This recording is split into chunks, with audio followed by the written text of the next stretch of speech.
All right, are you lying to your kids about money? Even parents with the best intentions in the world are usually going about teaching their kids about money the wrong way and are filling them with false information. Joining us this morning to tell us how to do it right is certified financial educator and author of How Money Works, Steve Siebold. Good morning, Steve. Welcome to BT. Good morning. Steve, we got to get through all 5 of these because the last one is like, what? I need to hear more. Okay, first up, stop telling your kids they'll never be wealthy. You hear that all the time. Exactly.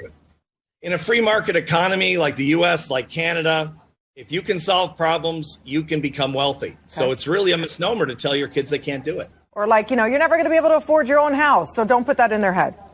Exactly. Also, putting this in their head can be dangerous. Life is totally fair all the time. That's not the case. Right. No, of course not. Tell them life is not a level playing field, that certain people have advantages over others, and that's just the way it is. But if they study, if they focus, they can become financially independent, and especially in a great country like Canada, which has a free market. And sometimes there's a little bit of luck involved, right? Okay, number 3, stop telling your kids they won't be able to have fun if they are so focused on money. Exactly. Entrepreneurs have more fun than any group I've ever interviewed or worked with in my entire life. They're passionate, they work a lot, but they have a lot of fun. And these things are not mutually exclusive. You can have fun while you're earning your fortune. True. Do some parents, number 4 is also fascinating to me. Do some parents actually tell their kids rich people are smarter? Do you find that? That's a thing. Oh, definitely. Absolutely. And I think that's a common belief around the free world, is that all these rich people are just so smart. I've interviewed over 1,300 millionaires and billionaires since 1984, personal one-on-one interviews, and most of them are just like the rest of us. They're smart, they're passionate, they're ambitious, but they're no smarter than us. There are a few exceptions, but most of them are not smarter than the rest of us. Tenacity and hard work. Stephen, out of curiosity, which billionaire do you think is not that smart? Is there a name you could throw out there that we just think is just a genius, and you're like, wasn't that bright? Like rhymes with Rusk or Bezos?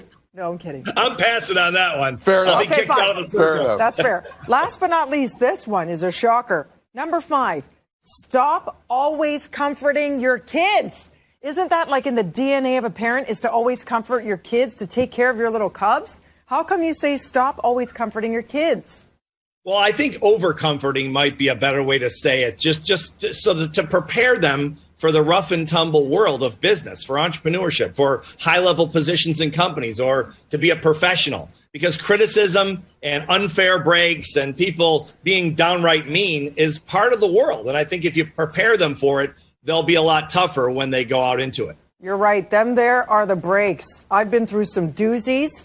And if you paint the little rose-colored picture, you're shocked when it happens. And either you're able to stick it out and figure it out and adapt, or that's it. You die. It's true. It's like the jungle. It's like watching, I know I'm diverting here a little bit, but it's like watching American Idol back in the day when they really hammered the bad auditions. You know a parent behind that kid never was honest with the kid. Devastated. Was never real with the kid about what the expectations are, and then it turned into that. Steve, just so we're clear, when you say kids, what age group or groups are you talking about when going through these steps?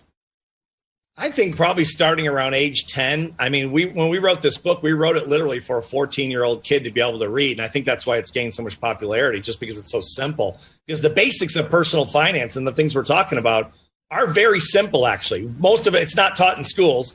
And so the parents really are responsible for teaching their kids these basic things. There it is. How money works. Stop being a sucker.